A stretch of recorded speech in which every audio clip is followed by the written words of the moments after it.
Municipal commissioner बल्दिया केमाड़ी आफाक सईद ने कहा है कि अफसरान तरक्याती कामों को बर वक्त मुकम्मल करें ताकि लोगों को सहूलियात की फराहमी को यकीनी बनाया जा सके। बल्दिया केमाड़ी के म्यूनिसिपल कमिश्नर आफाक सईद ने इलाके में जारी कारपोरेटिंग के कामों का मुआयना किया। म्यूनिसिपल कमिश्नर आफाक सईद ने इस मौके पर वाज़ेह तौर पर अफसरान को हिदायतें भी जारी की कि बल्दिया केमाड़ी में रिहाइश पजीर आवाम को बल्दियाती सहूलियात की फराहमी हमारी अव्वलीन तरजीह है, लिहाजा इस अमल को यकीनी बनाने के लिए तमाम अफसरान और अमला अपने फराइज पूरी लगन और दयानतदारी से अंजाम देने की आदत को अपना ले। मौके पर मौजूद बल्दियाती अफसरान ने म्यूनिसिपल कमिश्नर को जारी तरक्याती कामों के हवाले से ब्रीफिंग देने की हर मुमकिन कोशिश की। यकीनी तौर पर कामयाब भी हो गए होंगे।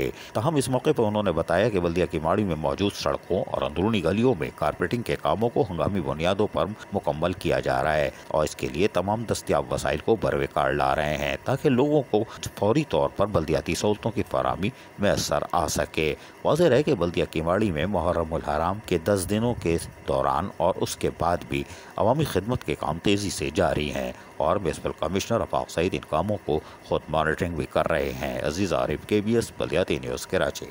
ऐसी ही खूबसूरत वीडियोस फ्यूचर में हासिल करने के लिए रेड बटन पर क्लिक करके और बेल आइकॉन को प्रेस करके हम सबके सब्सक्राइबर बनना मत भूलिए।